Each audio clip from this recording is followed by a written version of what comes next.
holiness in light of eternity. At sa hapong ito, sisimulan po natin yung series natin sa message po na A Community Transformed by the Gospel. Ito po yung magiging title po ng ating first na sermon sa sa series na ito. Mga kaibigan, what does a community truly transformed by the gospel look like? Ano nga ba yung katangian at itsura ng isang komunidad that has been saved, justified, and bought into the family of God? Ano ba yung itsura na yan? Ano ba yung pagkakilala sa atin o tingin sa atin ng mga taong nakakakilala sa atin, nakakakita sa atin?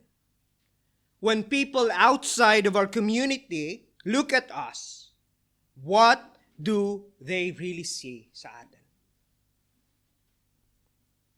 What stands about our lives? Can they say that we are truly different, a people transformed by the gospel who point them to God? At yung buhay po ba natin compels them to hope and to serve the true and living God? Ito po yung mga katanungan that we would love to answer po sa ating pag-aaral sa 1 Thessalonians chapter 1 verses 1 to 10. Kung titingnan po natin yung 1 Thessalonians, shows us a young community, batang iglesia, kung saan one who lives in a diverse, fast economic, and strategic cities sa panahon po ng Roman Empire o sa Roman colony. Yung Thessalonica po is the capital city na probinsya po ng Macedonia. A city that is a center, a hub po of business. Kung titingnan po natin yung Macedonia, yung Thessalonica itself is connected po sa may port, isa sa mga importanteng port, daungan ng mga barko sa panahon po nila. And kung makikita po natin kung kaaralin natin sa second missionary journey po ni Paul, yung Thessalonica or Macedonia, yung kung saan part po yung Thessalonica, yung main province po is Macedonia, yung Thessalonica po is nasa bababanda, pero yung Macedonia ito is connected po sa tinatawag nila na Ignatian Way. Kung galing po kayo ng Pilipinas, which is tayong lahat, doon po nanggaling, alam niyo po yung tinatawag na NLEX saka SLEX. Or dito, yung tinatawag po natin na yung E blah blah blah o E10. O that connects po yung iba't ibang mga emirates. So parang ganito po yung itsura po ng Macedonia. It is much likely sa tinitirhan po natin ngayon, yung UAE, yung Abu Dhabi, which merong airports, merong ports, may highways that connects po yung mga important cities and places sa buong mundo. Actually, kung titingnan po natin, yung airport po ng UAE is isa po sa pinaka-busiest na airport po sa buong mundo. So strategically, kung titingnan po natin, Macedonia is a hub for business, a hub for tourism, and sa ibang mga opportunities. At kung babalikan po natin yung Acts, after po ni Paul, umalis po sa Philippi, which is na pag-aralan din po natin ng mga nakaraang mga buwan, yung Philippians, kung naalala nyo po yon, where Paul experienced po yung persecution, he traveled po sa tinatawag po natin, sinabi ko po na Ignatian Way, and came to Macedonia and made his stop sa Thessalonica. And according to Acts 17, yung backdrop po ng libro po na aralin po natin, in Acts 17 verses 1 to 9, sinasabi po doon that Paul reasoned for 3 Sabbaths. 3 Sabbaths. Every time na nag-gather po yung mga Jewish sa synagogues nila, Paul is there as part of his custom. He enters your synagogue and reasoned with them, why is it necessary for Christ to die, to suffer, and to raise from the dead? Yan po yung parating pinoproclaim. In short, Paul is preaching to them the gospel. And hindi po surprising that many numbers of devoted Greeks, few of the leading women sa lugar po na Thessalonica came to faith. Ito po yung naging bunga po ng gospel work ni Paul doon. Yet, kung titingnan again natin yung Acts 17, Paul's presence there was cut short. Probably, sabi ng mga theologians, it's about a weeks or a month. Shorter sa 6 months. So because of, dahil po ito sa mga some jealous na mga Jews who falsely accused po yung mamang ito, yung kasama niya na si Silas, na they were raising or they were teaching disobedience po against the Roman government. Specifically, against Caesar, who is the king of the Rome. Ang ginawa po nila, they raised a mob and inatake po nila yung bahay ni Jason, which led them na tumakas. And kung titingnan po natin yung early departure ni Paul, left this young church at the hands of an angry mob. Meaning, galit po yung kanilang mga kaibigan, makakilala nila sa society. And even an angry politician who forced them to pay yung security amount. Ensuring na yung community na ito, minority ng mga Christians ito, minority na group, marginalized group sa society nila, would not cause any trouble sa kanilang mga kapitbahay. Ito po yung ginawa sa kanila ng kanilang mga kalugar. And these angry Jews that even contented, nung nabalitaan nila in Acts 17, na si Paul pumunta ng Berea sa kasunod na province, and yung ministry niya was successful, yung ginawa po ng mga Hudyo na ito, sinundan pa rin nila si Pablo. And they caused even further trouble sa mamang ito. Kaya si Paul was forced to go to Corinth, kung saan sinulat niya yung aklat ng 1 Thessalonians. Well, before Paul went to Thessalonians, he sent Timothy back sa Thessalonica kasi gusto niyang malaman kung ano nangyayari sa batang iglesia na to.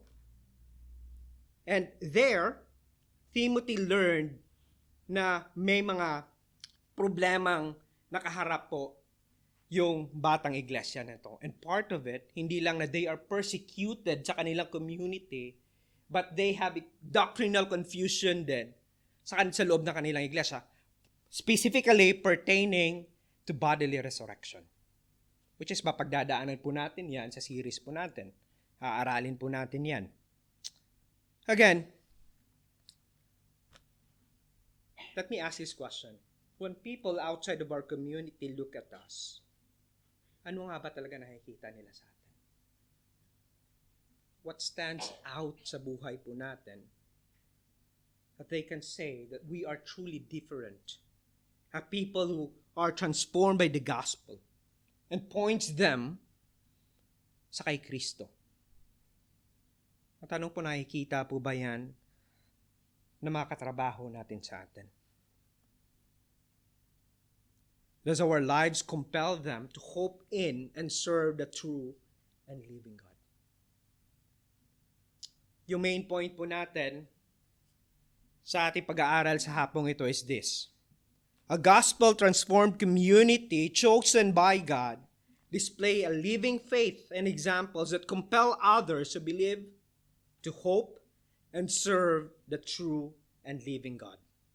A gospel-transformed, chosen by God, display a living faith and examples that compels others to believe, hope, and serve the true and living God. I have divided po yung 10 verses na ito into 2 parts. Una po, a living faith, which is makikita po natin yan in verses 1 to 5, and a living examples, which covers po yung verses 6 to 10. So let's start po to our first point, a living faith, verses 1 to 5. Let's read verse 1. Sabi po dito, Paul, Silas, and Timothy to the church of the Thessalonians in God the Father and the Lord Jesus Christ. Grace and peace to you. So makikita po natin, like po sa ibang mga Pauline epistles so saan sinulat ni Paul, yung common na greetings po sa panahon nila, hindi lang po sa mga letters ni Paul, kundi po sa first century na culture, Yung letter po consists of three major na elements.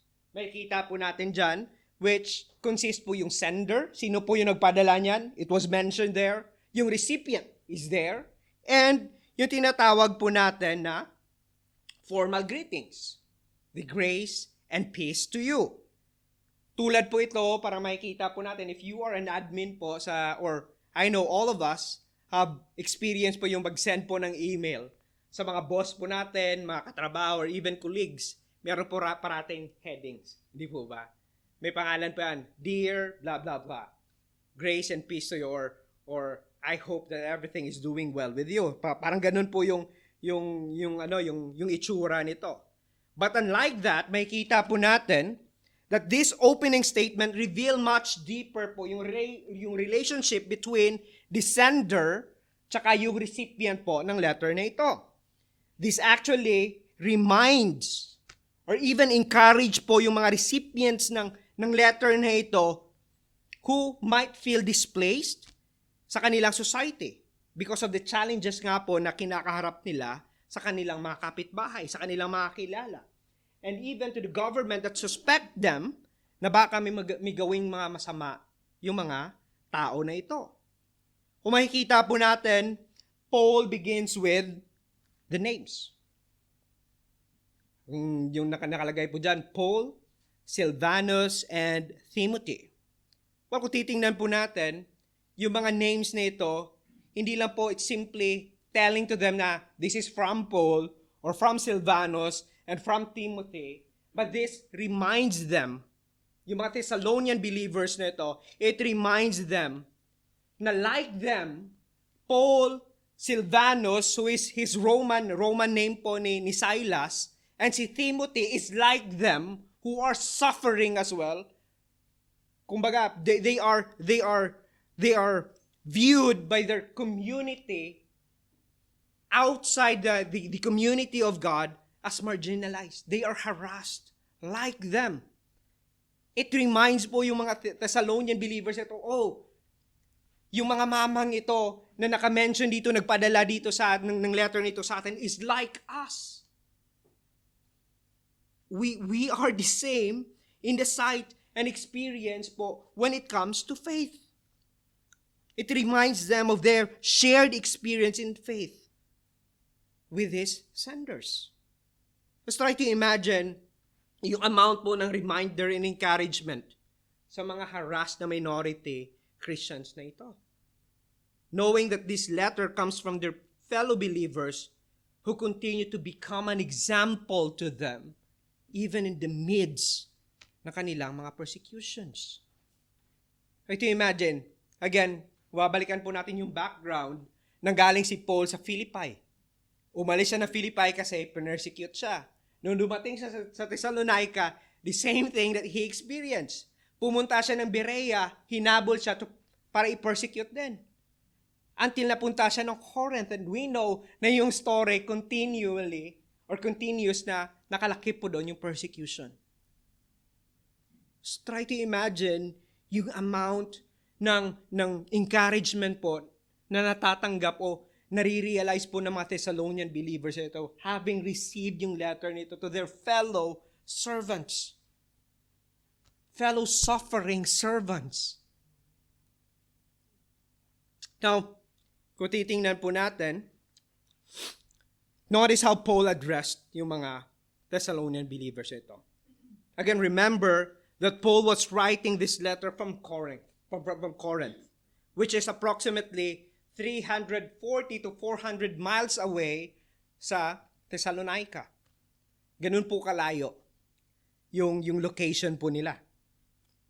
But instead of mentioning po yung physical location ng mga Thessalonian believers na ito, what Paul did is he identified them or identify yung kanilang spiritual location and reality. Nakikita po natin yan? Yes, kung titingnan po natin, they might be in Thessalonica. Isa sa mga importanteng syudad sa panahon po ng Roman colony. Geographically, they are located in one of the fast-paced, economically well, well-off na city. Physically, they are belonged or they are identified as minority who were harassed, people who are unacknowledged, people who are undervalued, people who are falsely considered as troublemakers, disobedient to the law at sa kanilang government. Pero kung titingnan po natin, Paul distinguished them as people who are in God the Father and the Lord Jesus Christ. Nakikita po natin yung preposition na in dyan. This means that spiritually, they are identified with God. They are in God. They belong, they are part, they are located in and united in God. This implies na they are saved. And part po ng bagong and redeemed na society po ng Panginoon. Whose king and whose ruler is God, their Father. Nakikita po natin yan. And of our Lord Jesus Christ, who is their master, who is their Lord, who is their Savior. And they, along with Paul, the sender, ni Silas, who is Silvanus, and si Timothy, are part po na spiritual na community and reality that they have in God as their Father because of our Lord Jesus Christ. Ganun po yung sinasabi po ng verse 1 dito. And this should remind and encourage po sila, including us, tayo po sa hapong ito. Dahil it reminds us that no matter where you are, where we are right now, or where we are temporarily living in right now, and located po while we are here sa UAE, but yung reality po spiritually, you are part and we are part of God's kingdom, of His redeemed society, whose king and ruler is God the Father and Christ Jesus our Lord and Savior. This also means, mga kaibigan, that no matter what is our situation ngayon, nor kung ano po yung tingin sa atin ng ating society, ng mga kaibigan po natin, mga katrabaho po natin, or how they treat us. But yung reality po, that it would not change po, remove from us yung reality that we are in our Lord Jesus Christ. That you are part and located sa presensya po ng Panginoon. Notice how Paul addressed yung mga believers ito in verse 1. Sabi niya to the church of Thessalonians. To the church. They are called church, which means yung church po called out ones. People who belonged and possession po ng ating Panginoon. Now, this is the reason kung bakit Paul is still able to greet them with grace and peace. Grace and peace. Kasi kung titingnan natin that peace or yung true po na grace, unmerited favor, undeserved grace is only experience, and yung true peace po can be felt only in the presence of God and of our Lord Jesus Christ. True grace and peace po can only be experienced and felt sa presensya po ng Panginoon. Not in our society. Not in our situation. Whether na maganda man po yung treatment sa atin ng society o hindi, true peace and grace can only be experienced sa Panginoon. In God. Hindi po nanggagaling sa sosyedad po natin. Hindi po nanggagaling sa trabaho natin. Hindi po nanggagaling sa mga mahal natin sa buhay. Or sa relationships natin. Mga kaibigan, this is a wonderful truth that each of one should meditate. Hindi ko po alam kung ano po yung pinagdadaanan mo or kung paano yung mga current na situations po natin affects us or affects you. But here's the wonderful thing, mga kaibigan.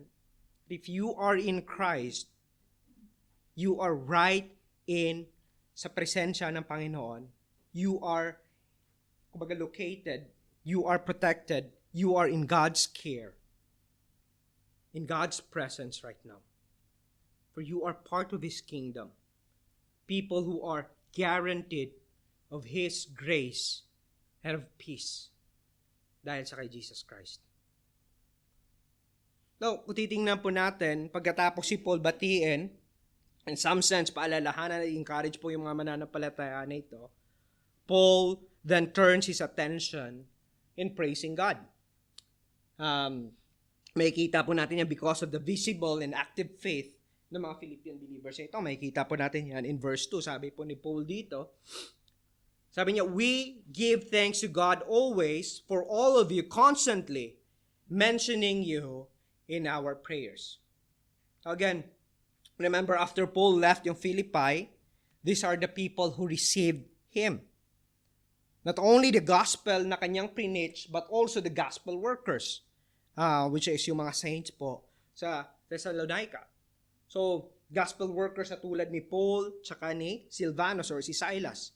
These are the people who received Timothy as well.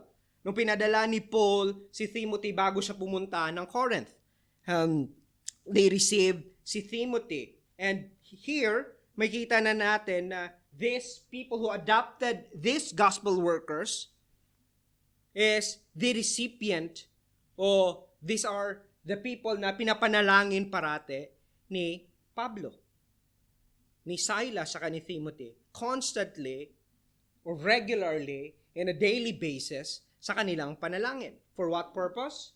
That is to thank or to praise God. Now, kung titingnan po natin, this provides us a model and a reminder, especially po for us leaders, for us elders, to regularly and openly express po yung ating thanksgiving sa Panginoon dahil po sa mga members and fellow believers that cause us to be thankful po sa ating Diyos.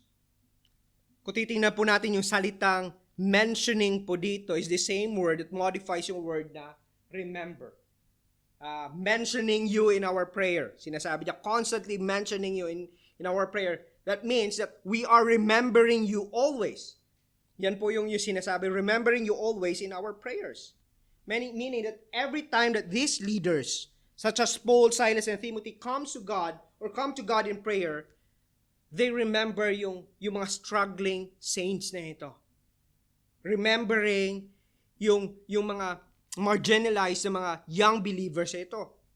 And praising God dahil sa mga buhay nila. Mga kaibigan, this lead me to think and to ask, how often are we or are you praying for your fellow Christians here, fellow believers here at GCC? How often are you using our directory, soliciting yung prayers po natin para sa ating mga kapatiran? Well, yung directory po natin is not just a design, that is a tool for us na magamit po natin to not only to connect, but to build and to have that responsibility na meron po tayo as a covenant people. Pinaghirapan po yan ng ating deacon na gawin for us to use.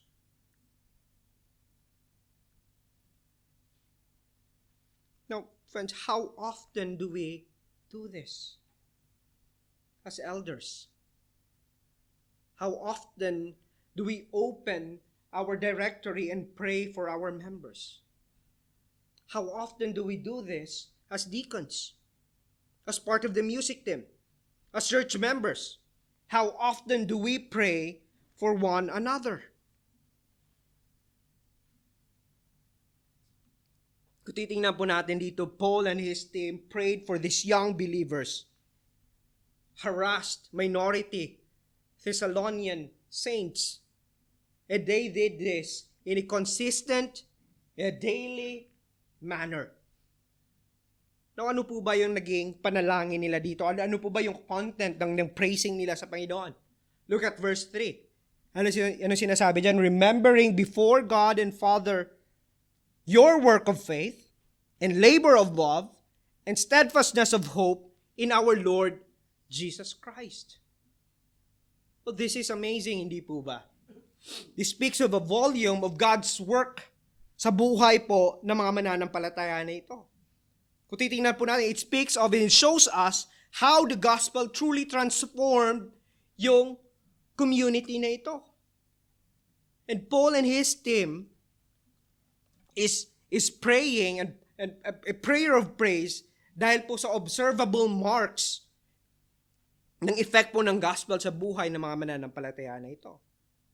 Kung titingnan po natin yung mga observable marks came to Paul's knowledge not only through sa kay Timothy na pinadala niya sa church ito, but according to verse 7, kung tingnan niyo yung verse 7, ano sinasabi niya? So that you became an example.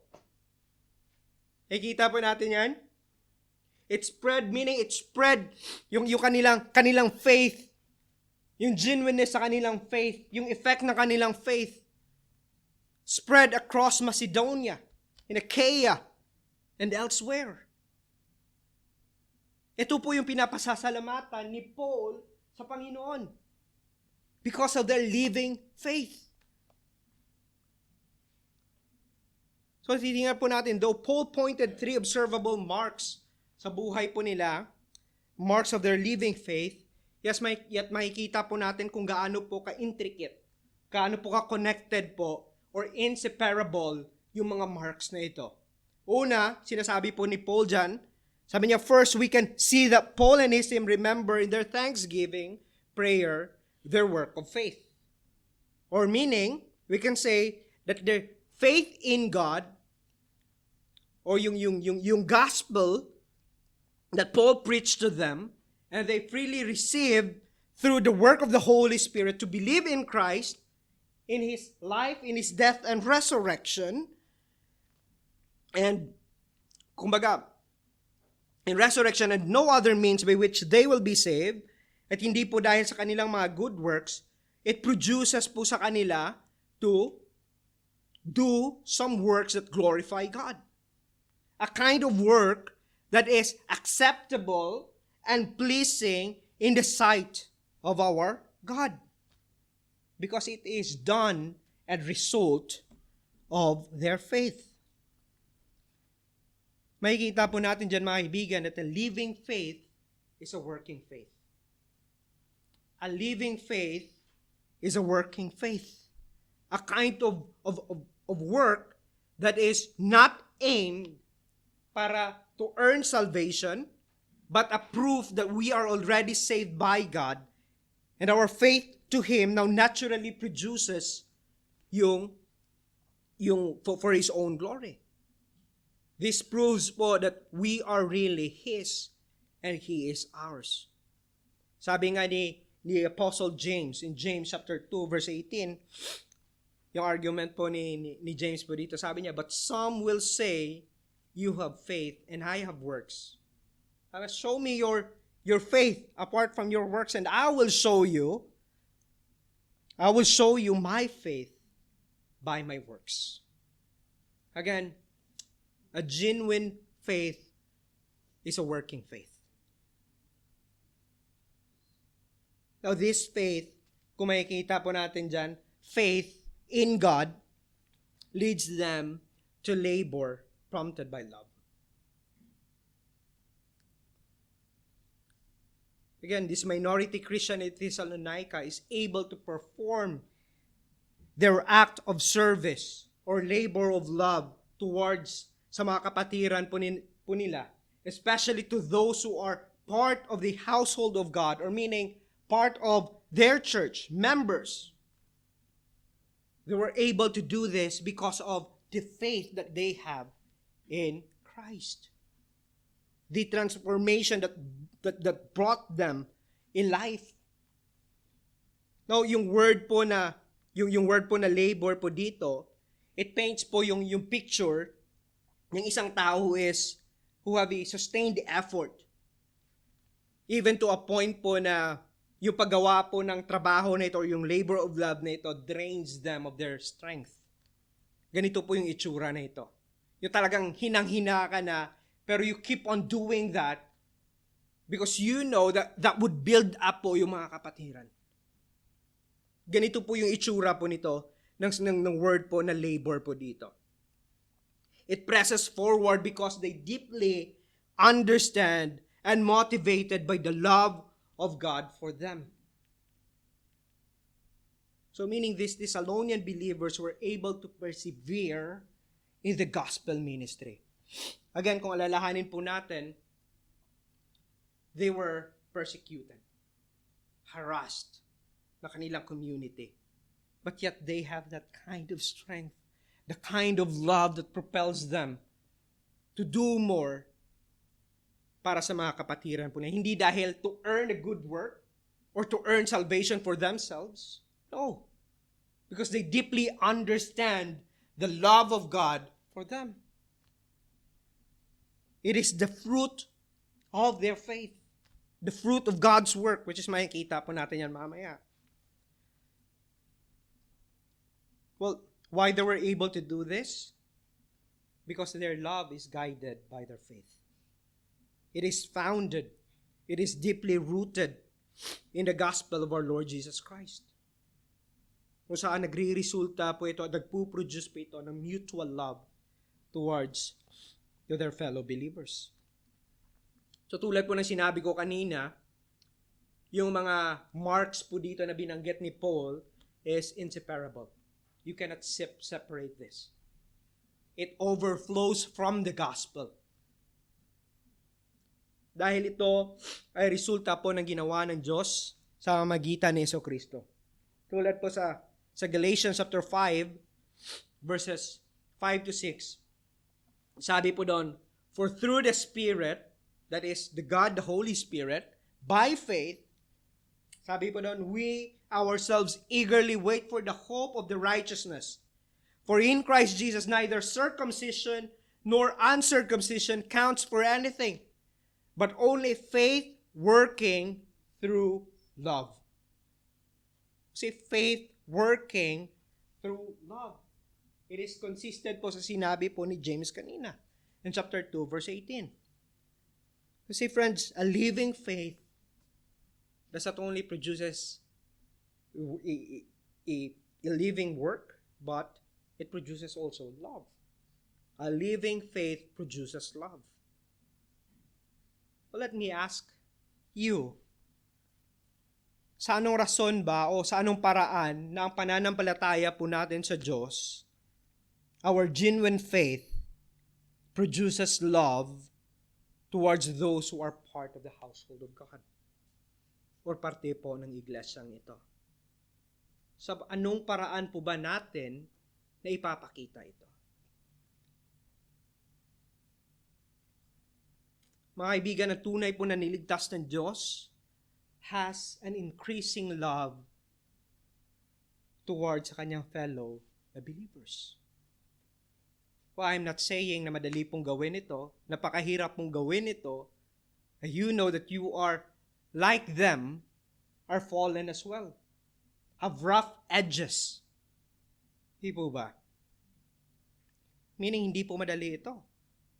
But, it doesn't mean na yung growth po natin, yung increasing love po natin, yung sacrificial love po natin sa bawat isa is unattainable. It is because of the gospel. At nakikita po natin ito that despite po sa difficult situation po ng mga believers ito, yet yung kanilang labor speaks a volume ng effect po ng gospel sa kanila. And one way na I can say that this is also tangible po sa atin is simply coming out here. Hindi po ba? Just try to remember yung mga nakaraang Saturdays that you are here despite po sa mga nangyayari ngayon dito sa atin. It an evidence po ng ginawa po sa atin ng gospel.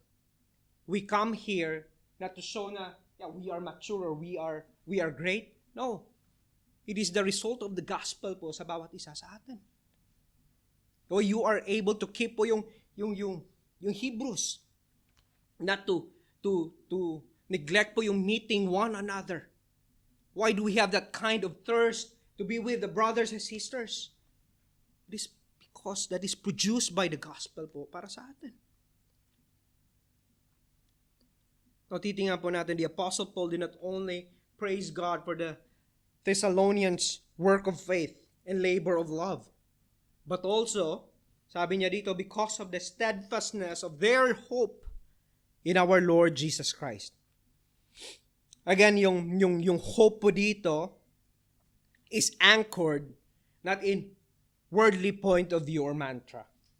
Na yung minsan yung sinasabi na natin na today is a bad day and maybe tomorrow would be a good day for me.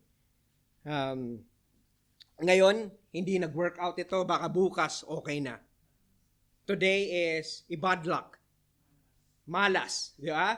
Yan yung minsan yung sinasabi natin. But I'm hoping tomorrow would work for me. Yan po yung hope ng mundo. Pag yung definition po ng hope ng mundo. But instead, this hope is anchored in Jesus, who is our Lord, who is their Lord, the one that they serve and we serve. He is our Christ. He is our Savior, who saved us and enabled us to be sustained by His grace to persevere on earthly troubles na kinakaharap po natin. The same thing sa mga Thessalonian believers nito. Friends, this hope that the Thessalonian believers have and Paul is praising about is not presumed or assumed. Hindi po ito baka sakali na baka bukas magiging okay na para sa akin. Baka bukas magiging successful na ako. Baka bukas magiging masaya na ako. But this hope, this biblical hope na sinasabi po ni Paul at pinapasalamatan niya sa Panginoon na nakikita sa mga Thessalonian na believers ito is certain. It is anchored in a certain hope of the gospel. It is based on the perfect work of the triune God who saved them and set them apart for Himself. This hope is based on both the content and object po ng kanilang faith, who is our Lord Jesus Christ. Both the content and object. Yun po yung hope nila. Yung nilalaman ng hope nila is the gospel, and the gospel is the object ng kanilang hope. Christian hope is based on both content and object of our faith, who is our Lord Jesus Christ. Ito po yung sinasabi mismo ng Hebrews 11 verse 1. Na sinabi niya, faith is the assurance of things hoped for, the conviction of things not seen. Hindi po ba? It is the assurance. Why is it assured? Because of Christ. Why conviction of things not seen? Because we know that in Christ, lahat po ng pinaniniwalaan natin o things that we hope for is certain. It will come. It is ours in Christ. But see again, friends, hope is based on what we believe. That is faith. And as Christians, our faith is based on the reality and truth that Christ our Savior had accomplished on our behalf all the promises na sinasabi po sa atin ng Biblia. Kasama po dyan yung eternal life. Kasama po dyan yung suffering that we would experience. But that suffering would not last. Makikita po natin yan in Revelation 21, where God declared that on His return there will be no more tears, no more persecutions, no more hunger. And this is where the Thessalonian believers anchored yung kanilang hope in our Lord Jesus Christ in the gospel rather than sa mundo o sa kung ano po yung mabibigay ng mundong ito sa atin. And this is the reason why we were able to persevere. They were able to persevere in the work of ministry. This is the reason why their faith is at work. Why their labor of love continues. Despite po sa mga difficulties sa kanilang pinagdadaanan. Why their love abound across borders. Because they hope, yung hope po nila is nasa kay Kristo, who is the solid ground on which all believers stand. Yan po yung kinanta po natin kanina. A solid truth that propels us to continue in faith, in love, and in hope. Sabi nga nila, yung hope daw is very vital. Yung hope makes one to continue to persist or persevere sa kanyang buhay. Ang sabi ni ng mundo, if hope, kung yung hope po yung unang mawawala po sa atin or vanish, things becomes nonsense. All good reasons to live and work and love will be abandoned pag yung pag-asa po nawala sa atin.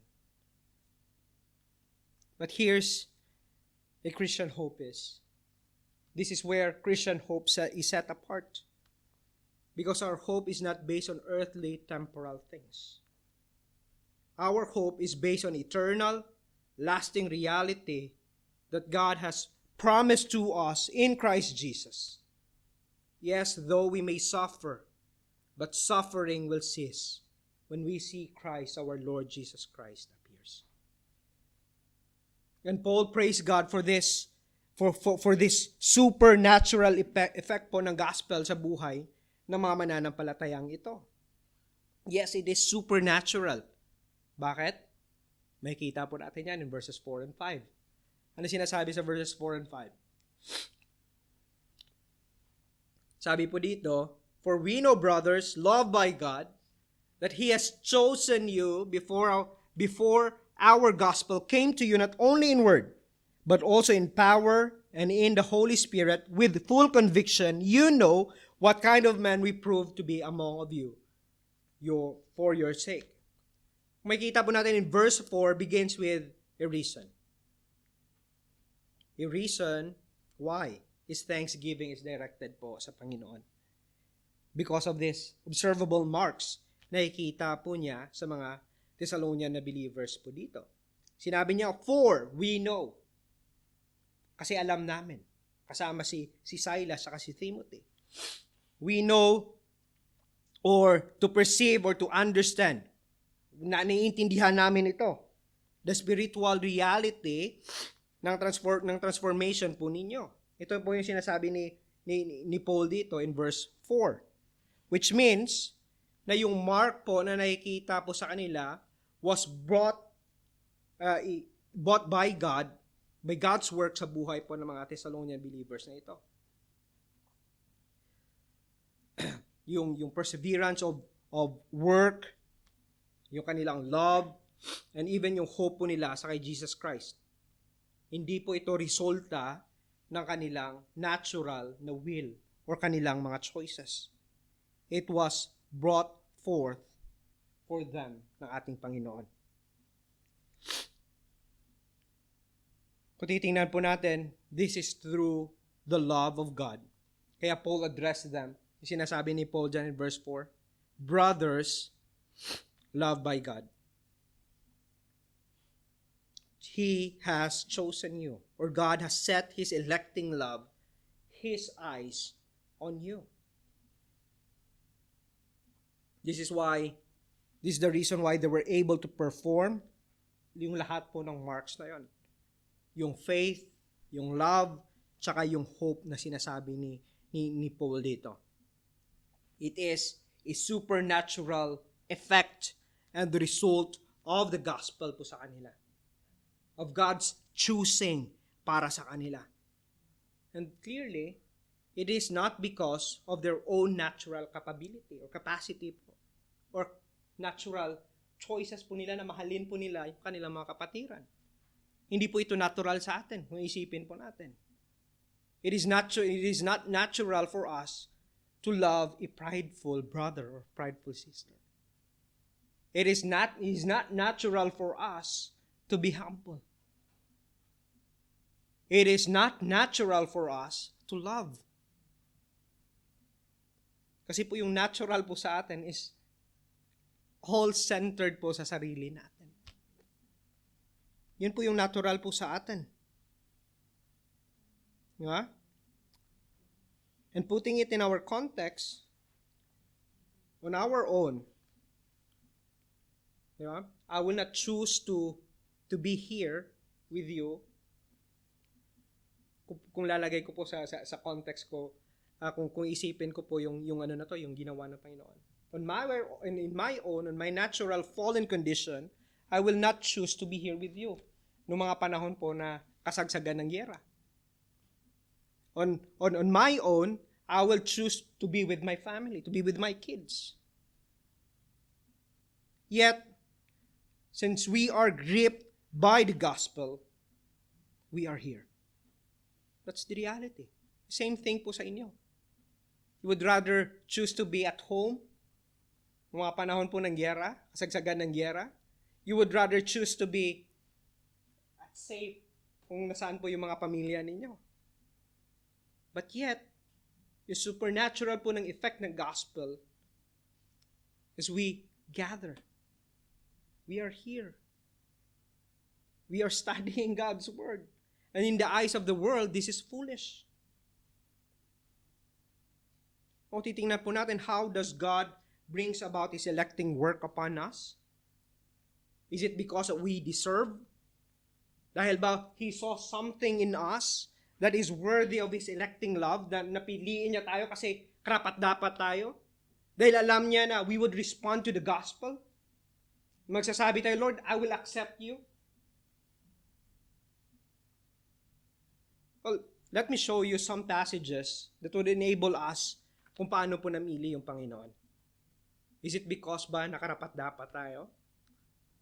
Tulad po na binasa kanina ni Brother Roy sa atin, you can turn your Bible in Ephesians chapter 1, verses 3 to 5.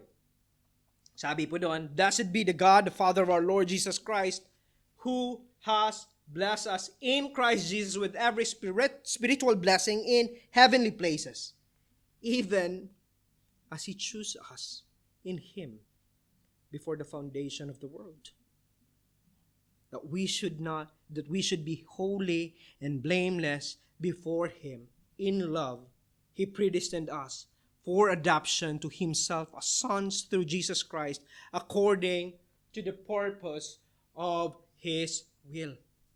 Do you see that, friends? God chose you. God chose us. Me. All of us. Hindi dahil po karapat-dapat po tayo. Hindi dahil sa may nakita siyang may maganda tayong gagawin. But before He created us, He already set His love sa atin. Ito po yung sinasabi sa atin ng verse 4. Loved by God that He has chosen you. Hindi kanya pinili the moment na nag-respond ka sa gospel. It goes beyond. Back forth before pa create yung mundong ito. Just try to imagine God's electing love para sa iyo. Going back to verse 1, ano sinabi ni Paul? Grace and peace to you.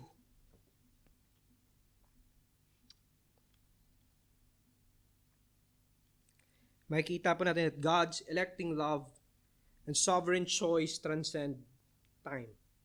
He chose us even before we existed, apart from any participation or claims or influence on our part. God's electing love is based on the purpose of His will and not ours. His will is for us to be holy.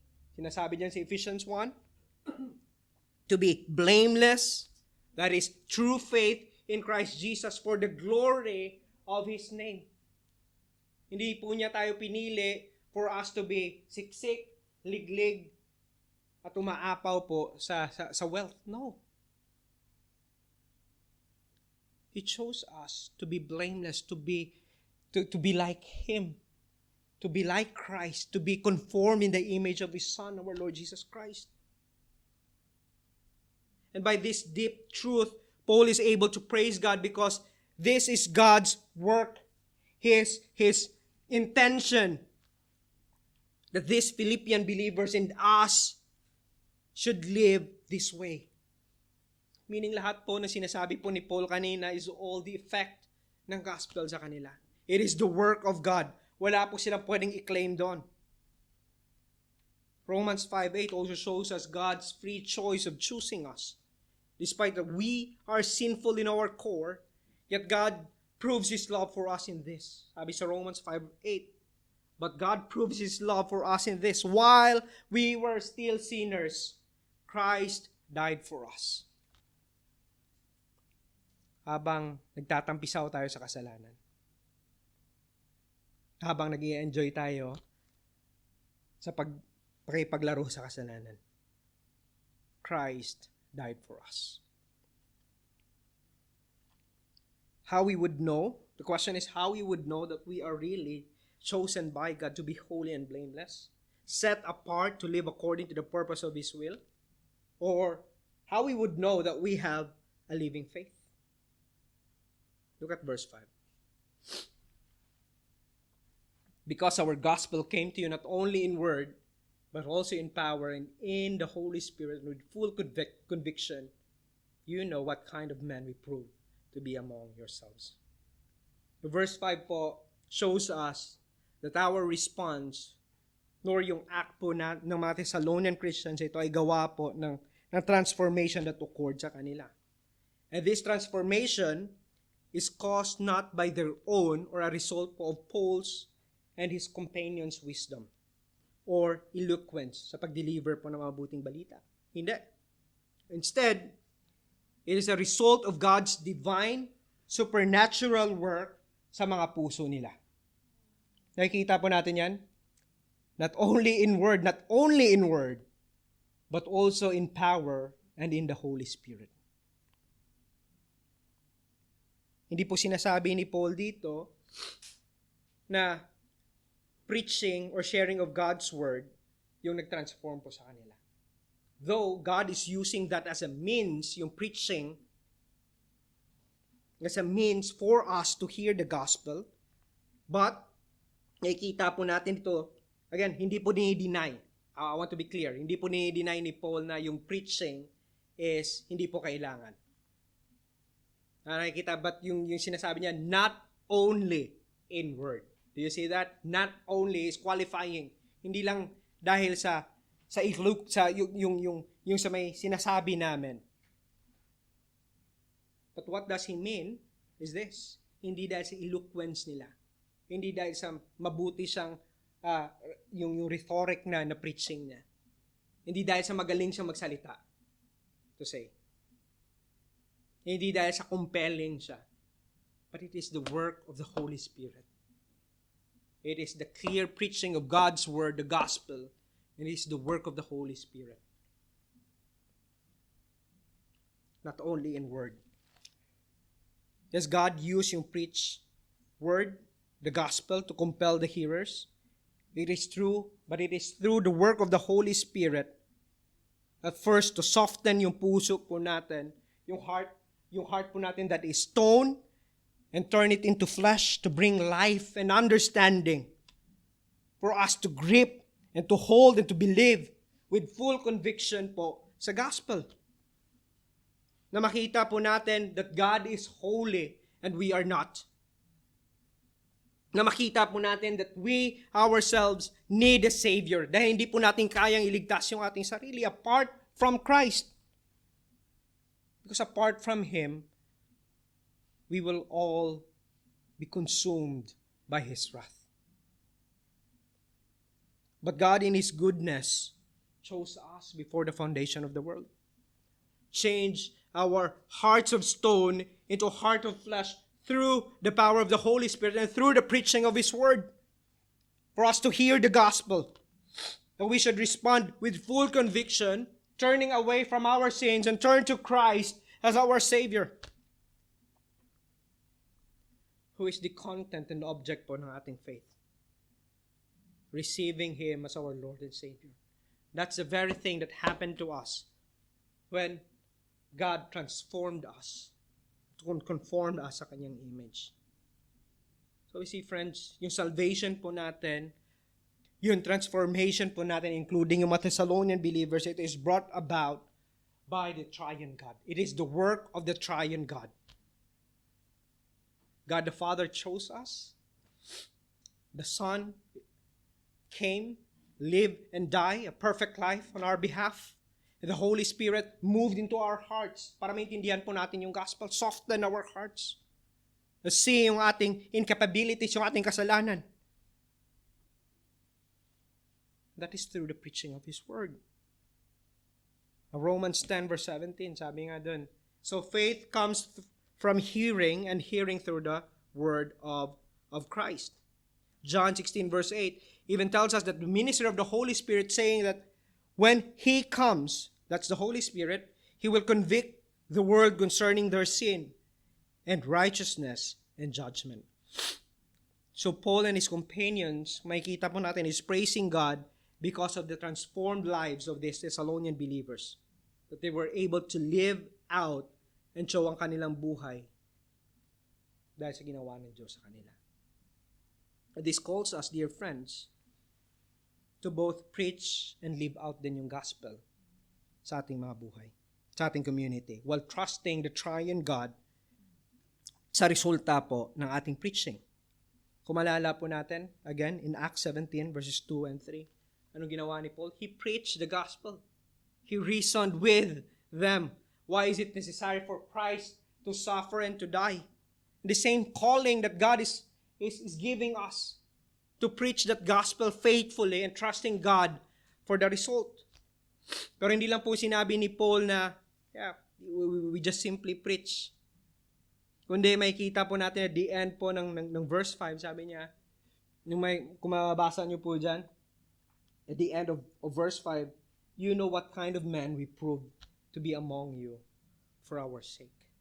Hindi lang po ni Paul preach yung tunay na gospel, but he lived it out. The Thessalonian believers witnessed it. Nakita po nila ito sa kay Paul, sa kanyang companions, how the gospel was fleshed out sa kanilang mga buhay. A living faith, kung makikita po natin, a living faith leads us to a living example, which is our second point. Second point pa lang po tayo, no? Living example, verses 6 to 10. Sabi po, verse 6, and you became imitators of us and our Lord Jesus Christ, for you received the word in much affliction and with the joy of the Holy Spirit. Ang outstanding effect po or fruit ng gospel sa buhay ng mga Thessalonian believers ay kanilang change and transformed lives. And this changed lives become an example to others. But paano ito nangyari? Look at verse 6. Verse 6 tells us that they become imitators. Paul and his companions, they become imitators of Paul and his companions and the Lord Jesus Christ. Sa salitang imitators po, does not simply mean to copy or to mimic po yung buhay ng isang tao. O yung tipong may admirable na person who behaved well, I want to do that as well. Yung tipong mimicking, yung bagay na yan. Yung mga anak po natin is very very expert po sa mga ganung mga bagay, mimicking us. Minsan nakikita natin yung sarili natin sa kanila because they have adapted it well sa atin. But yung imitating po dito or imitators means a spirit-empowered conformity of belief, yung character, and yung conduct po that is aligned sa kay Jesus Christ, sa Scripture, at sa mga mature believers na ginagamit po ng Diyos. Meaning, this is the result of the Holy Spirit po sa kanila. They hear the gospel, they believe in the gospel, Now, they live it out. A living example. So this is more than external mimicking, but a spirit-empowered work of God. Ito po yung nakita po ni Paul sa kanila. What we're trying to imitate from Paul, and so the question, what we're trying to imitate from Paul and of the Lord Jesus Christ. Ano po yung tinatry po nilang i-imitate sa kay Paul at sa kay Lord Jesus Christ? That is exactly.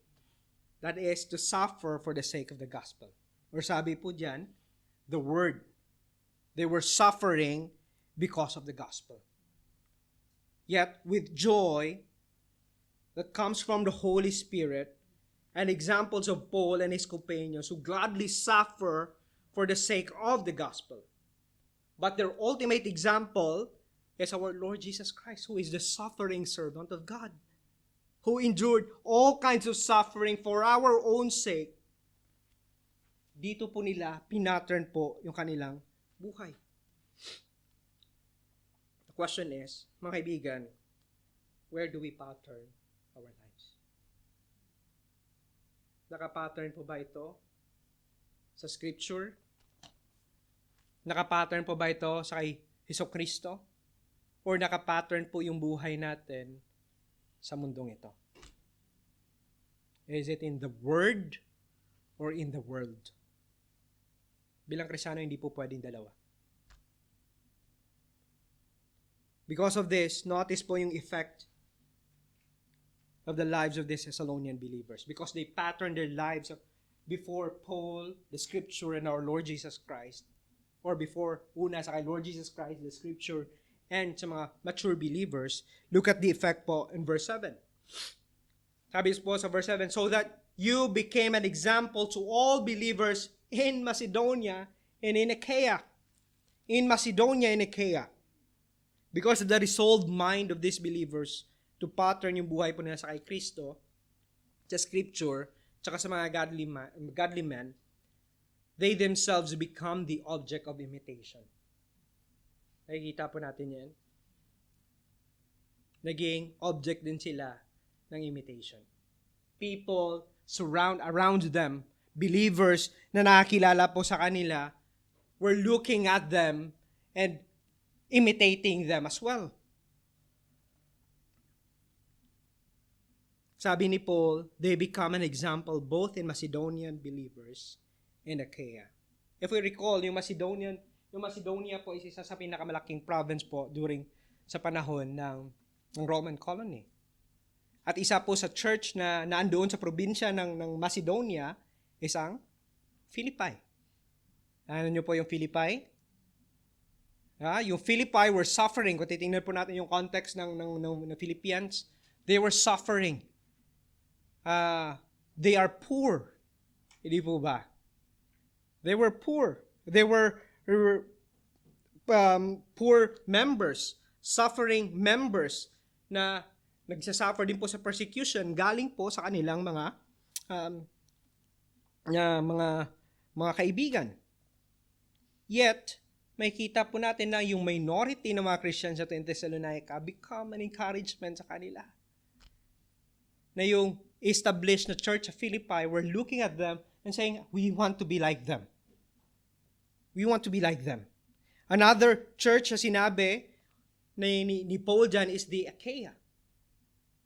Kung saan, kilala po ito, yung church na kilala po dito is the Corinth.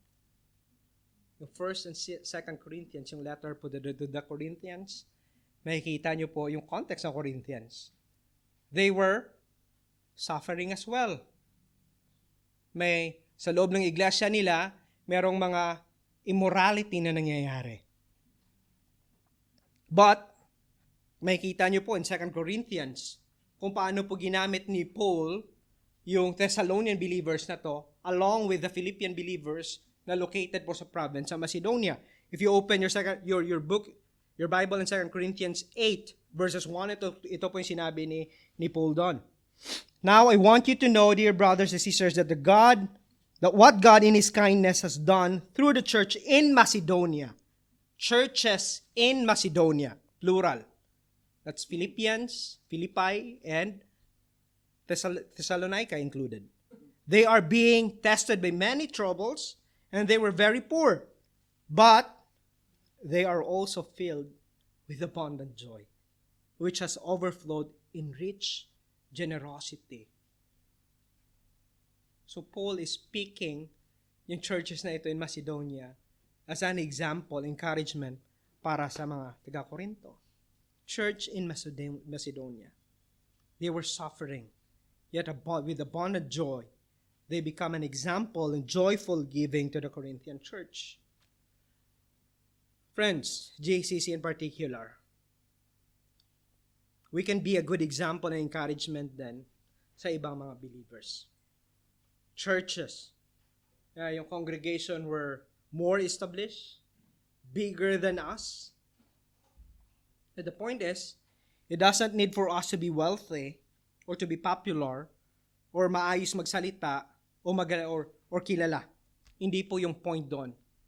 Tulad po ng Thessalonian church na ito, yung ginawa po nila is not extraordinary. Kung titingnan po natin ano po yung ginawa nila, they become faithful in the gospel. They live it out. Ito lang po yung ginawa nila. They become faithful in the gospel. They were small, new, young, but they were faithful. So the same prayer po yung meron po ako sa iglesyang ito. That though we are small in numbers, but I want us to be deeply rooted sa salita ng Panginoon. To be faithful po sa salita ng Panginoon. And it is crucial din po for us to imitate and pattern our lives, our doctrine, our behavior, after those lives that reflect yung Scripture and our Lord Jesus Christ. And here's the amazing part then.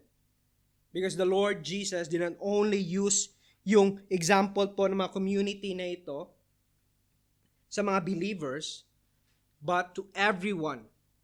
Literally, everywhere. Look at verse 8. Ano sabi po dyan? Not only has the word of the Lord sounded forth from you in Macedonia and Achaia, but your faith in God has gone forth everywhere, so that we need not say anything. Ano po nangyari dito? Ang salitang has sounded forth po dito, in other translation, ginamit po nila, specifically sa may NIV is to rang out. To rang out. Or could be rendered na nag-reverberate, kumalat, nag-echo. Ito po yung nangyari dito. Yung faith mo ng mga Thessalonian believers ito brought forth the gospel not only in word but in their actions. Meaning they live it out. Even to the point na kahit po saan sila dalhin, it spells out po sa kanila mga buhay. In any given time, any given circumstances, they share the gospel to others in any possible way. Ito po yung ginawa nila. This is what Paul meant po dito when he said, but your faith gone forth everywhere. Their lives or yung buhay po ng mga believers serve as a cannon drum. Nakikita niyo po yung isang drum pag sa isang kulog na space. Pag pinatunog niyo po yun, i-echo yun hanggang makahanap ng butas. Parang ganito po yung ginawa ng mga mamang ito, ng mga Philippian believers, ng mga Thessalonian believers ito. And Paul said, there is no need for us, sabi niya, the apostles, the preachers of God's word to add on sa kung ano man yung pinakita ninyo o dinala ninyo. Because you yourselves have become a witness sa kanila. Yung buhay nila has become a faithful witness of the gospel in a biblical way sa kanilang mga kaibigan, sa kanilang mga katransaksyon, sa kanilang mga katrabaho, sa kanilang mga boss. And friends, this is, again, what I hope para po sa iglesyang nito. That every time we gather and we hear the good news preached sa pulpit na ito, Every time that we hear the good news of Christ's life, His death and resurrection, we expect for everyone, members who are redeemed by God's redeeming work in Christ, to bring forth the gospel and reverberate it to the watching world, to your workplace, to your school, to your houses, home, accommodation, transactions, to share the gospel through words, through actions or behaviors that would point them to our Lord Jesus Christ. Try to think yung sinabi ni Paul dito, so that we not need to say anything. Hindi po sinasabi ni Paul dito na yes, you have preached the true gospel.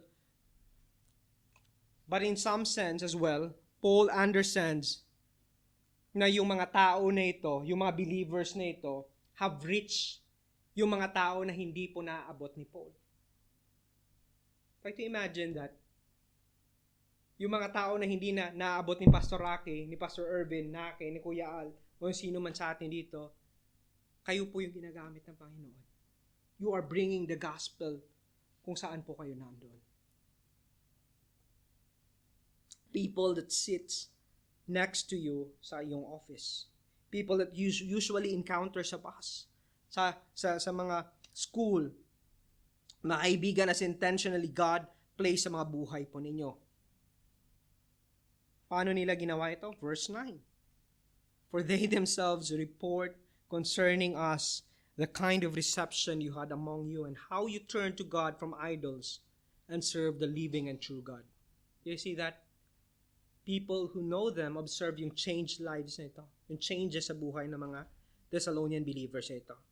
People were telling sa kay Paul, people were telling na how these pagans, before pagans serving their idols, worshippers of their idols, have turned to a true and living God in faith and serving. And now, they are hearing na yung gospel ngayon sa kanila. They are seeing now the gospel sa kanila. Notice yung amount ng change na nangyari po sa mga believers na ito. As people around them saying and observe, sabi na they turned from idols, from dead, inanimate object, which they formerly served and loved, formerly they longed for. Now, they are serving the true and living God. You see yung contrast po dito? Idols are dead, unable to speak. They cannot create, but they were created.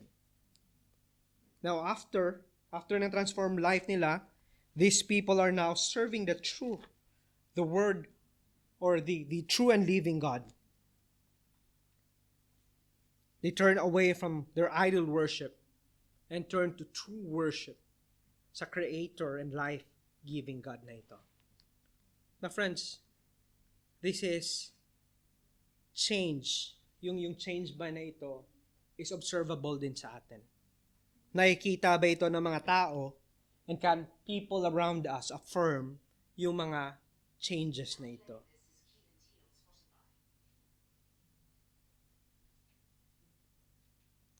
Verse 10. Sabi po sa verse 10, yung mga believers ito witness yung buhay nila, at hindi lang iyan, but they also witness how they persevere sa kanilang pag-aantay sa kay Kristo. Verse 10, sabi po dito, and to wait for His Son from heaven, whom He raised from the dead, Jesus who delivers us from the wrath to come. No, fascinating po na part po ng transformation ng isang tunay na Kristiyano is yung tinatawag po natin na perseverance. Perseverance. Perseverance in what we believe.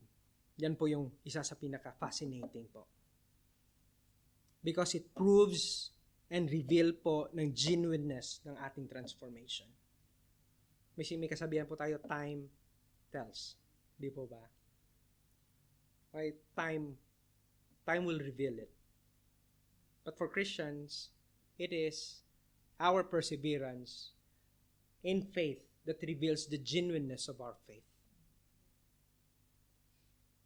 kung makikita po natin, ang mga nakakilala sa mga saints sa Thessalonica na ito have witnessed this daily sa kanila. They can attest this, yung genuineness of their faith.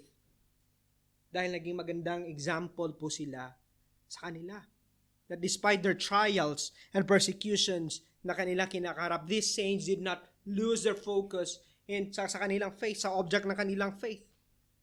But ano sinasabi dito? They firmly fix it on Christ's glorious return. Nakikita po natin yan? And to wait for His Son from heaven. No, bakit ganito ka-firm yung waiting po for Christ's return para sa mga believers ito? Well, let me tell you, because resurrection in verse 10 tells us whom He raised from the dead. Who raised? Sino po nag-raise kay Jesus? It was the work of the triune God. Christ's resurrection, kung titingnan po natin, provides us a firm foundation of our faith and hope. Because this proves the authenticity of the gospel that we preach. Without the resurrection, lahat po ng ating pinaniniwalaan ay magugunaw. It will fall apart. It will fall apart. Christ's resurrection tells us that the holy and righteous God has accepted the perfect atoning sacrifice of Jesus, who was born of a virgin, conceived by the Holy Spirit, fully God and fully man, who lived a perfect and obedient life and died the perfect death on the cross on our behalf. He was buried on the third day. Ito po yung sinasabi ng verse 10 sa atin. God the Father has raised Him from the dead. It proved that Jesus, this means na si Jesus has satisfied the demands of a holy God against ating mga kasalanan. Kaya sinabi ni Paul, and to wait for His Son from heaven, whom He has raised from the dead. God raised Jesus from the dead because Jesus has satisfied the wrath of a holy God on our behalf. Jesus nailed it on the cross. He was buried. Yes, He was buried. But He did not remain dead. Because Jesus has conquered the grave. He has conquered our sin. He conquered Satan. And sabi po dyan sa last part ng verse 10, this means that Jesus, the gospel that we preach, that was perfectly delivered for us of the saints, this Jesus delivers us from the wrath to come. Jesus saves us from the coming wrath. God will return. He will judge the sinners and sin. But this is the hope that we have as Christians. Christ has delivered us from the wrath of God. And those who place their faith in Christ, perfect life, His death and resurrection and ascension, have this hope. That one day the Son of God from heaven, who is sitting at the right hand, reigning in glory, sa throne po sa heaven, will return to redeem those who put and place their faith in Him. This is the hope that we have. And friends, if you are here and you are not yet in Christ, Jesus can spare you as well from the coming wrath. Hindi po ako nagsabi niyan. It's the Bible. It's the promises na binigay po sa atin ng Biblia. You will not be consumed if you are in Christ. Rather, you will have eternal life and will be with Him in heaven. GCC, this is the gospel that gripped and transformed this young church at Thessalonica. Though they were minority, they were marginalized sa kanilang society, their faith served as a living example to others. And we can as well. Though maliit po tayo. Again, ito po yung dalangin ko para sa atin. That we would continue to reverberate yung gospel at yung effect nito sa buhay po natin as we come out from this place. A gospel-transformed community chosen by God displays a living faith and example that compels others to believe, hope, and serve the true and living God. Manalangin po tayo. O Father, continue to enable us by your grace and mercy to be a living example to others, to hope and serve the true and living God. In Christ's name we pray. Amen.